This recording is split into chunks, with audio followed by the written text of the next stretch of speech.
Dans les pays en développement, les femmes portent le fardeau social de l'infertilité dans leur mariage, alors que certains de leurs maris trouvent d'autres femmes qui peuvent avoir des enfants.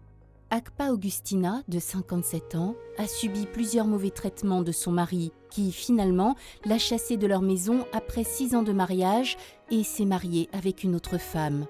Tout est en raison de l'absence d'enfants. Je me suis mariée à l'âge de 21 ans. Donc j'avais fait 6 ans dans son foyer, 6 ans conjugal dans le foyer. Maintenant, je ne faisais pas d'enfants. C'est là il a pris une deuxième femme et il m'a mis au dehors. Donc je suis allée trouver mes parents au village. C'est là mon grand frère m'a dit, bon, il ne faut pas rester au village, mais viens me trouver. C'est là que je suis venue chez lui ici. Je suis restée pendant 3 ans. C'est là maintenant que je suis allée à l'hôpital pour voir un gynécologue. Il m'a dit qu'il y avait les trompes bouchées. Donc l'ordonnance qu'il m'avait fait, je n'avais pas d'argent pour pouvoir acheter ces médicaments. Et puis je suis restée. Mon mari, quant à lui, il ne m'aidait pas à résoudre les problèmes. Donc c'est moi ce qui va. Comme j'avais besoin de faire enfant, c'est moi ce qui va. Il ne m'accompagnait pas. À l'âge de 18 ans, quand j'apprenais mes cours, j'ai dit, il faut que je travaille d'abord avant de faire des enfants. Donc c'est là-bas, j'avais pris les médicaments et puis ça passait. Maintenant, je partais encore avec le même monsieur. J'avais pris encore la grossesse et puis ça là, je n'avais pas pris de médicaments puis c'est passé. Donc ça fait 2 fois fausse couche qui a passé. Une fois, il arrive au camp, quand il me voit, il est énervé. Des fois même, il me frappe, il jette mes affaires au dehors. Comme je ne sais pas où aller, je reste là en pleurant, jusqu'à après. Quand il s'en va au camp, je fais rentrer mes bagages. Chaque fois, ça se répétait, ça se répétait. Maintenant, c'est quand il a fait venir la femme qu'il a fait jeter mes bagages et je suis allée au village. De retour à la maison de ses parents, à cause des ragots et les pourparlers par les amis et d'autres femmes, Augustina doit s'emprisonner chez elle, la plupart du temps. Des années plus tard, elle a déménagé chez son frère aîné et sa famille, ou encore une fois, elle a subi une torture émotionnelle indicible de sa belle-sœur.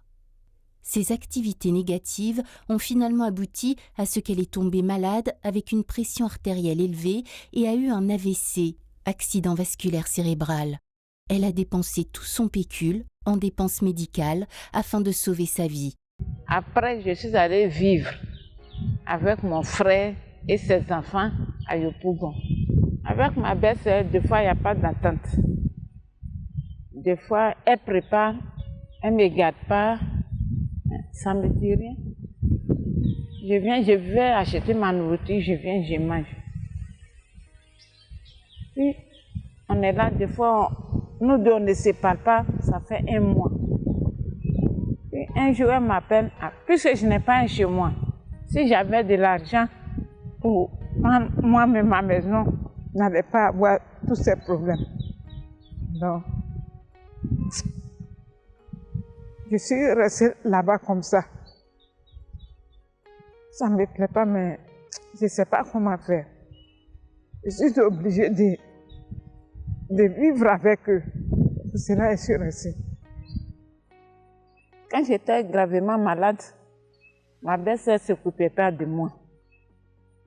Donc, je ne sais pas comment faire. J'attends mon neveu à son retour. Quand il sort au retour, c'est lui qui s'occupe de moi. Il me donne les médicaments. Il dit, il est l'heure. Il me donne les médicaments.